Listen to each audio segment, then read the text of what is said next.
우리가 지켜야 할 가정과 생명. 에베소서 5장 22절에서 33절 말씀입니다.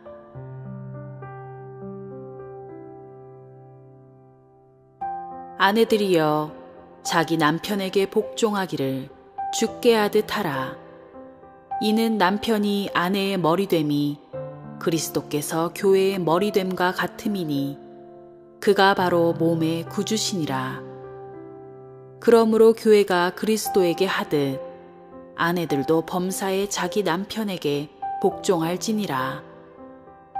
남편들아, 아내 사랑하기를 그리스도께서 교회를 사랑하시고 그 교회를 위하여 자신을 주심같이 하라. 이는 곧 물로 씻어 말씀으로 깨끗하게 하사 거룩하게 하시고 자기 앞에 영광스러운 교회로 세우사 티나 주름 잡힌 것이나 이런 것들이 없이 거룩하고 흠이 없게 하려 하심이라. 이와 같이 남편들도 자기 아내 사랑하기를 자기 자신과 같이 할지니 자기 아내를 사랑하는 자는 자기를 사랑하는 것이라. 누구든지 언제나 자기 육체를 미워하지 않고 오직 양육하여 보호하기를 그리스도께서 교회에게 함과 같이 하나니 우리는 그 몸의 지체임이라. 그러므로 사람이 부모를 떠나 그의 아내와 합하여 그 둘이 한 육체가 될지니 이 비밀이 크도다. 나는 그리스도와 교회에 대하여 말하노라. 그러나 너희도 각각 자기의 아내 사랑하기를 자신같이 하고 아내도 자기 남편을 존경하라. 아멘. 할렐루야. 오늘 에베소서 강의의 마지막 시간입니다.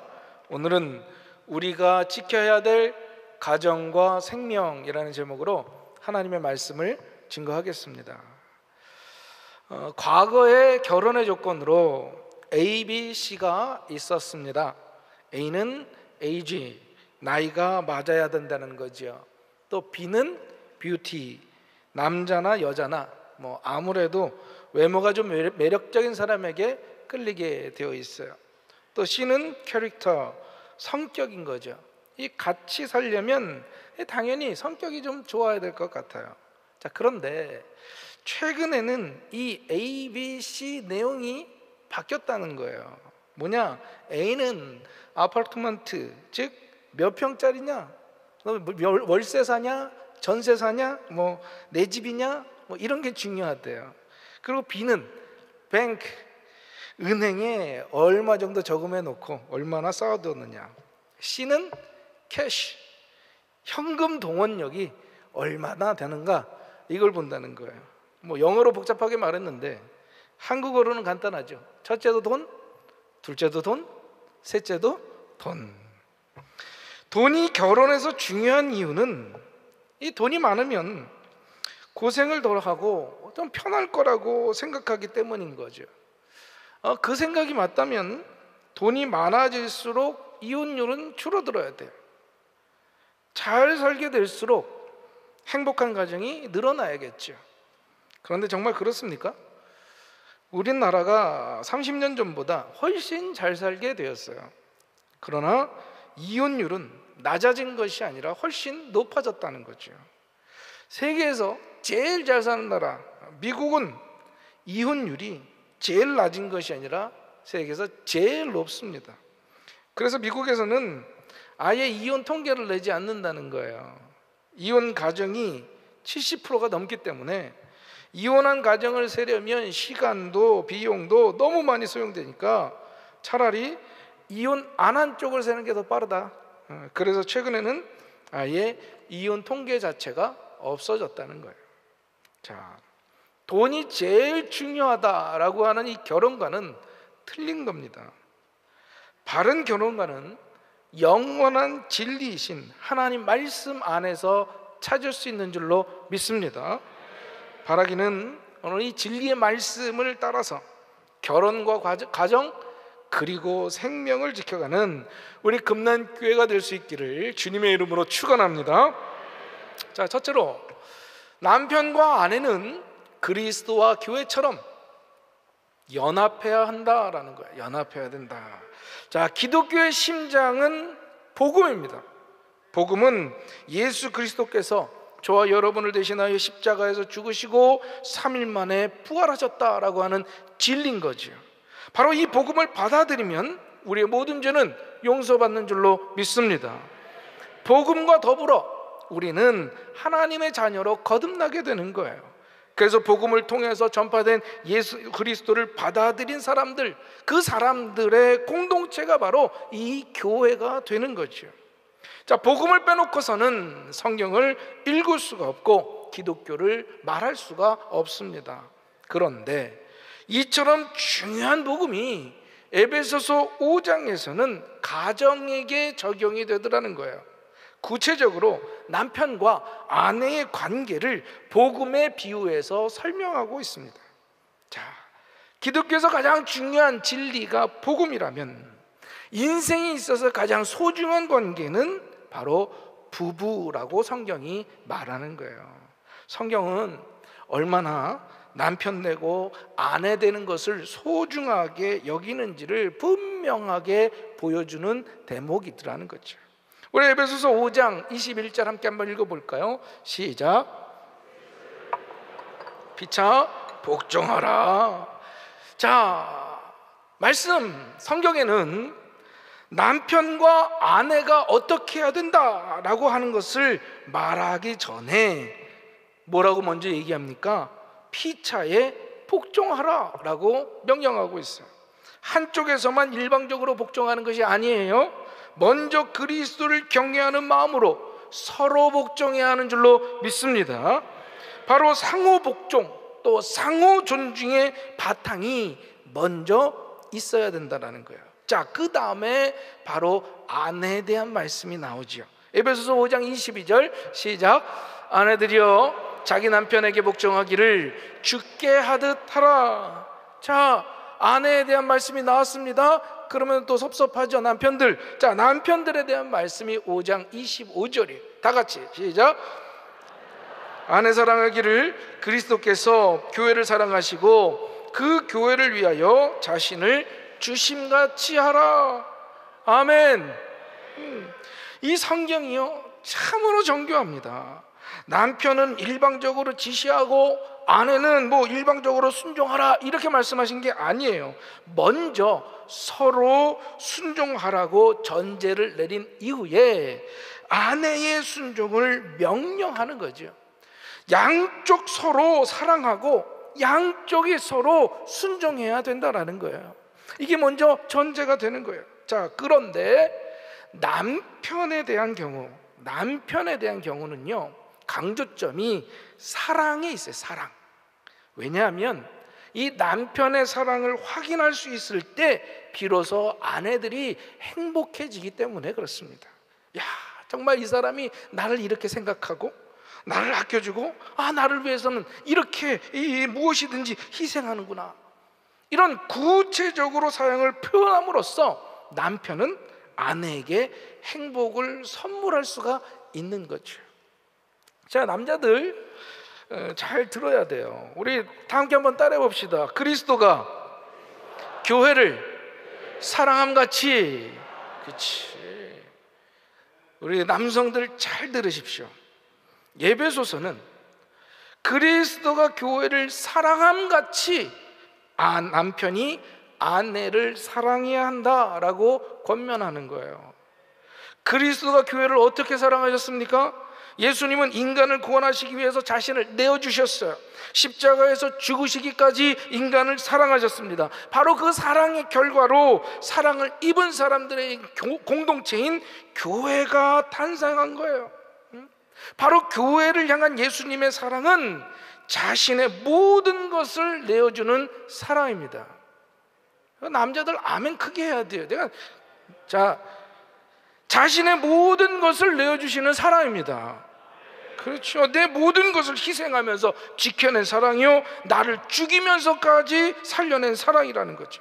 바로 성경은 그 사랑을 바탕으로 그 사랑처럼 남편이 아내를 사랑해야 한다라고 명령하고 있는 줄로 믿습니다. 남자들 더 크게 남편이 아내를 사랑해야 된다고 명령하는 줄로 믿습니다. 그렇죠. 자, 그러면 아내의 경우는 어떨까? 아내의 경우에는 강조점이 순종에 있어요. 순종. 아내의 순종을 확인할 때 이 남편들이 행복해진다라는 거예요. 야, 내 아내에게는 내가 첫 번째고 내 말이라면 참 귀담아주고 존중해 주는구나. 이렇게 구체적으로 순종을 표현함으로써 아내는 남편에게 행복을 선물하는 거죠. 따라해 봅시다. 교회가 그리스도께 순종함 같이. 자, 이제 우리 여성분들 잘 들으십시오.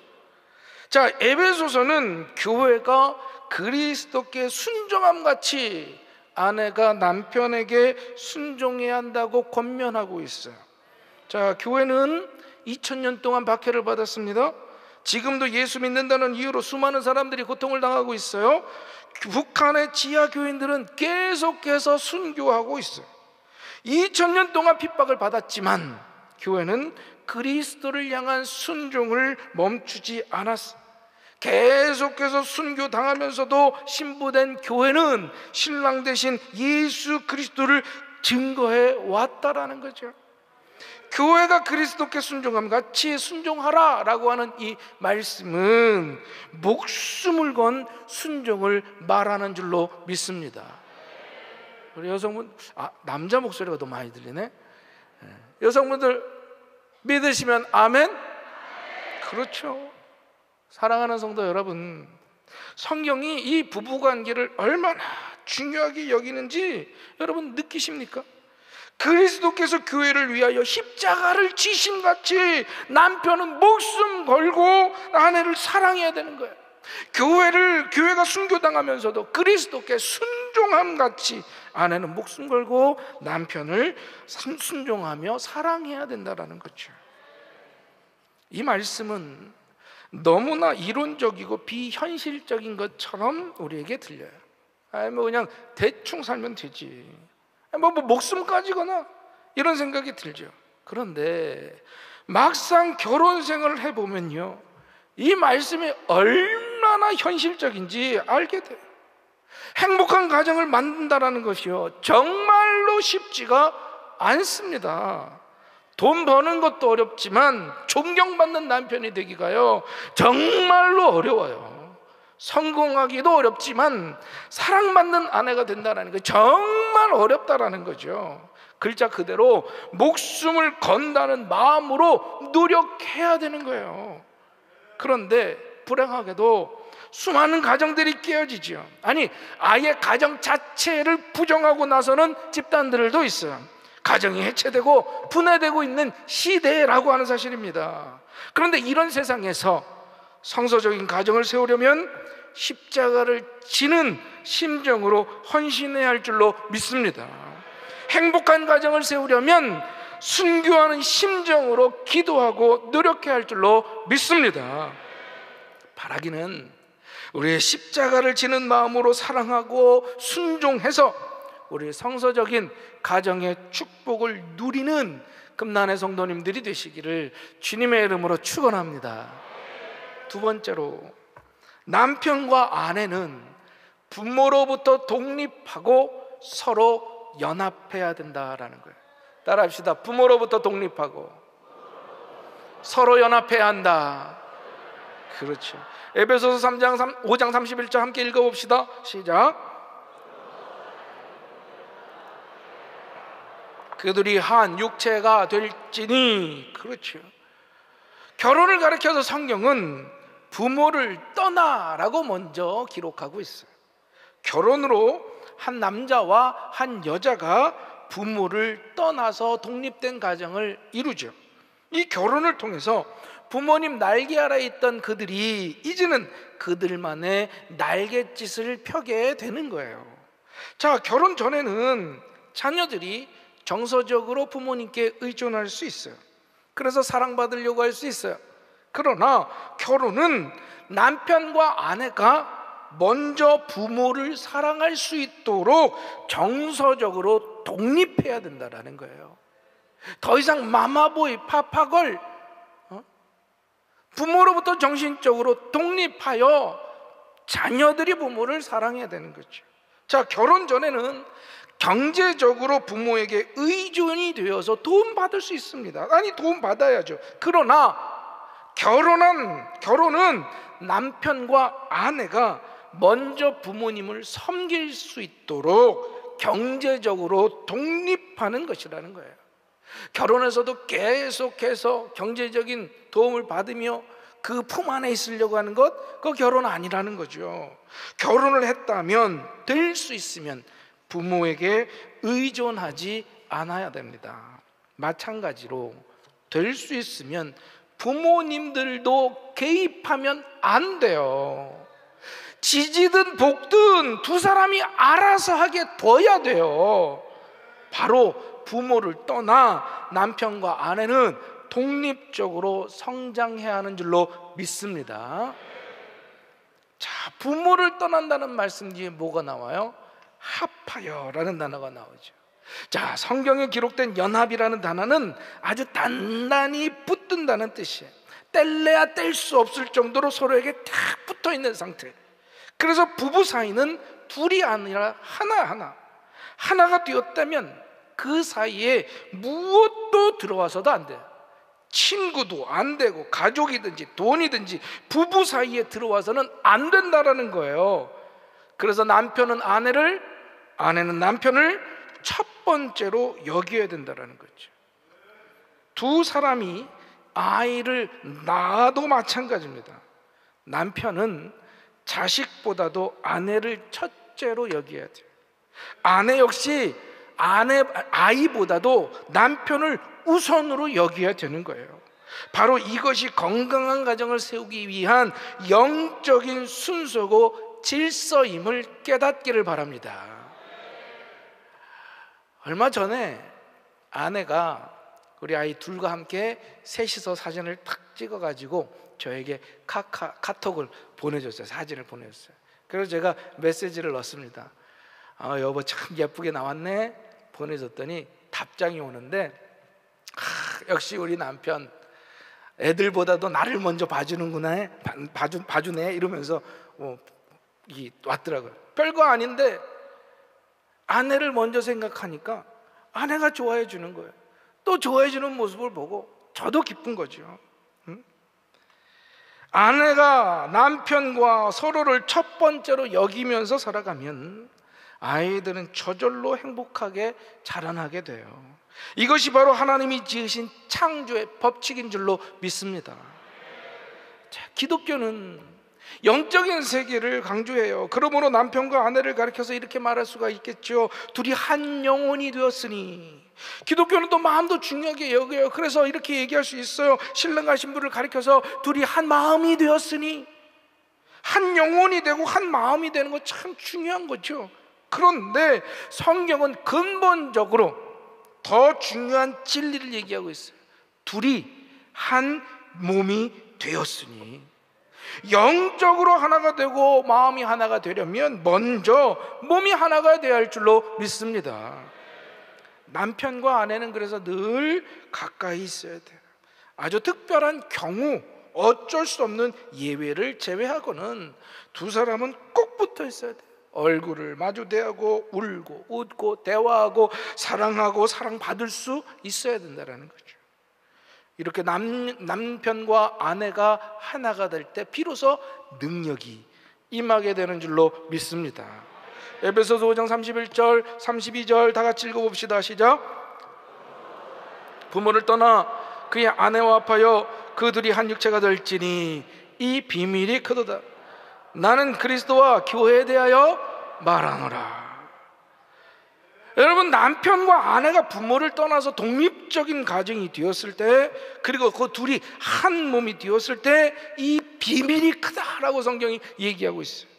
바로 이 비밀은 그리스도와 교회에 대한 것이라고 성경은 말하고 있어요. 자, 그러면 그리스도와 교회에 대한 비밀이 뭘까요? 한마디로 얘기하면 능력인 거예요. 능력. 예수 그리스도는 십자가에서 죽으셨지만 3일 만에 부활하셨어요. 죽음까지도 이기신 능력, 교회는 2000년간 박해받았지만 여전히 살아있어요. 바로 어떠한 상황에서도 이겨내는 능력, 바로 그 능력의 비밀이 성서적인 가정에 담겨 있는 줄로 믿습니다. 여러분, 아무리 힘들고 어려워도 부부가 한 몸이 되고 한 마음이 되고 한 뜻이 되면 어떠한 시련도 이겨낼 줄로 믿습니다. 이렇게 아버지와 어머니가 하나 된 모습을 보고 자라난 아이들은요, 그래서 저절로 건강해지고 저절로 유능해지더라는 거예요. 바라기는 우리 금난의 모든 가정이 행복하고 능력 있는 성서적인 가정으로 세워지기를 주님의 이름으로 축원합니다. 주님의 이름으로 축원합니다. 자, 마지막 세 번째로, 가정과 생명의 가치를 지키기 위해서 싸워야 한다라는 거예요. 싸워야 해요. 자, 작년에 처음으로 우리나라에서 인구가 줄었어요. 돌아가신 분보다 태어나는 아이들이 더 적었다는 거죠. 자, 이런 식으로 인구가 줄기 시작하면 대한민국은 거대한 양로원이 되고 뭐 인종이 다 말살될 수도 있어요. 저출산의 문제를 해결하기 위해서 그래서 그동안 수조 원의 돈을 쏟아부었습니다. 그런데 세상에서 하는 일이 참 이상해요. 한쪽에서는 아이 많이 낳으라고 수십조를 쓰고, 또 다른 한쪽에서는 낙태를 합법화하고 동성애를 가르치느라고 수십조를 쓰고 있어요. 뱃속에 있는 아이를 마음대로 죽이면 출산율이 높아질까요? 낮아질까요? 동성끼리 결혼해서 아이를 못 낳게 되면 출산율이 높아지겠습니까? 낮아지겠습니까? 당연히 출산율이 낮아지는 거죠. 그런데 출산율을 높인다고 수십조를 쓰면서도 동시에 낙태와 동성애를 합법화하고 출산율을 낮추려고 한다는 거예요. 뭐 앞뒤가 안 맞은 형편없는 어리석은 정책을 내고 있는 거예요. 동시에 가정을 파괴하고 사람을 죽이는 아주 잔인한 정책이더라는 거죠. 아기가 뱃속에 있는데 약물을 투입하고 기계를 넣어서 아이를 죽이면 아이가 도대체 어떤 심정일까요? 아기의 입장에서 쓴 시가 있어서 제가 좀 읽어드리려고 합니다. 어렴풋이 아침잠에서 깨어났을 때였어요. 알 수 있었죠. 기분이 아주 나빴거든요. 설명할 수 없는 불안감이라고 할까요? 날 둘러싸고 있는 평안함은 이미 없었어요. 공포영화 본 적 있죠? 죽은 줄 알았던 괴물이 마지막에는 꼭 나타나 주인공을 괴롭히는 아주 짧은 순간이었어요. 난 피할 수도 도망할 수도 없었어요. 이건 아니에요. 살려주세요. 마음속으론 이렇게 외치고 있었지만 그저 몸을 이리저리 비틀고 발버둥칠 비명도 지를 수 없었어요. 입으론 양수가 쏟아져 들어왔어요. 숨은 가빠지고 터질 것 같은 고통이 가득 차올랐지만 아무도 내 곁엔 없었어요. 집게의 날카로운 이빨이 내 다리를, 내 작은 발을 잡아 찢고 있을 때 조각난 내 몸이 양수 속을 둥둥 떠다니며 펌프 속으로 빨려 들어갈 때 어디 계신 거죠? 내가 죽어야 당신들의 세상, 당신들만의 천국이 안전할 수 있다면 날 죽이세요. 이 세상은 늘 죽어야 할 누군가를 원했으니까요. 예루살렘, 베이징, 캄보디아, 아우슈비츠, 그리고 자궁. 그래요. 이젠 어머니 뱃속에서 사라져가요. 당신들의 천국, 당신들만의 세상을 뒤로하고 진공 청소 혹은 소파 수술의 방식으로 난 베비라 유아복을 입어볼 수 없는 거죠. 이 시의 제목이 저도 사람이에요 라는 시입니다. 엄마의 뱃속에 있는 작은 태아도 사람입니다. 그리고 저도, 여러분도 태아였다가 자라났죠. 인권이 중요하다고 얘기하는 그들이 이미 사람인 태아를 마음대로 죽이는 것을 인권이라고 얘기를 해요. 아예 태아를 만들 수 없게 남자와 남자가 결혼하고 여자와 여자가 결혼하는 것을 진보라고 얘기합니다. 사랑하는 성도 여러분, 가정을 무너뜨리는 이 마귀의 계계에 맞서서 우리 그리스도인들은 싸워야 할 줄로 믿습니다. 생명을 파괴하는 세상에서 이 생명의 가치를 지키기 위해서 헌신해야 할 줄로 믿습니다. 성경 말씀 그대로 남자와 여자가 연합하여 이루는 이 가정을 지키기 위해서 생명의 주인이신 하나님이 만드신 태아들을 지켜야 할 줄로 믿습니다. 바로 이것이 우리의 사명인과 동시에 축복이에요. 이 사명을 제대로 감당하면 축복이 될 줄로 믿습니다. 가정이 깨어지고 있는 이 시대에 우리 금난교회에서는 가정이 세워진다면 얼마나 아름답겠습니까? 태아들이 죽어가는 세상이지만 금난교회에서는 태아들의 생명이 보호되면 얼마나 소중하겠습니까? 가정과 생명의 가치가 무너지는 시대에 가정과 생명을 지켜내는 것 자체가 사명인 동시에 축복인 줄로 믿습니다. 바라기는 우리 금난교회가 아내를 사랑하는 남편들의 교회, 남편에게 순종하는 아내들의 교회, 그리고 성서적인 가정을 이루는 교회, 낙타하지 않고 생명을 소중히 여기는 교회로 세워지기를 주님의 이름으로 축원합니다. 주님의 이름으로 축원합니다. 오늘 말씀 생각하면서 찬양하고 우리 가정과 생명을 위해 기도합시다. 진실하게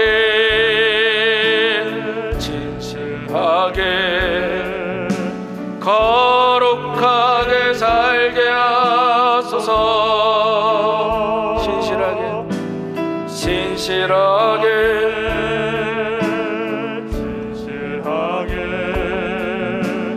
거룩하게 살게 하소서. 하나님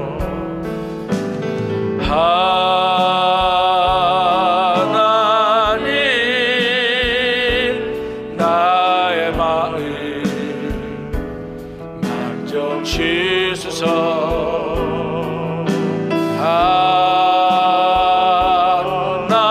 하나님 나의 영혼 새롭게 하소서.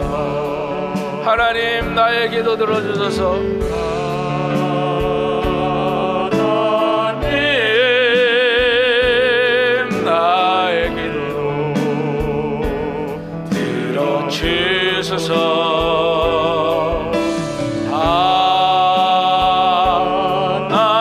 하나님 주의 길로 인도하소서. 성경적인 가정, 행복한 가정을 만들기 위해선 대단한 노력이 필요합니다. 우리 금난교회 성도님들의 가정이 참으로 행복하고 축복받는 가정이 되기를 기도합니다.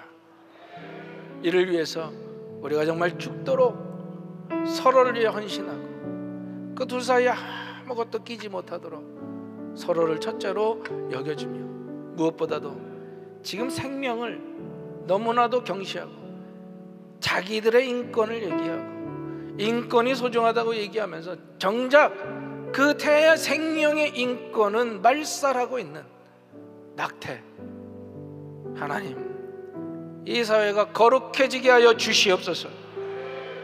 아예 가정을 파괴해버리는 동성애 합법화하려는 것 하나님 막아 주시옵소서.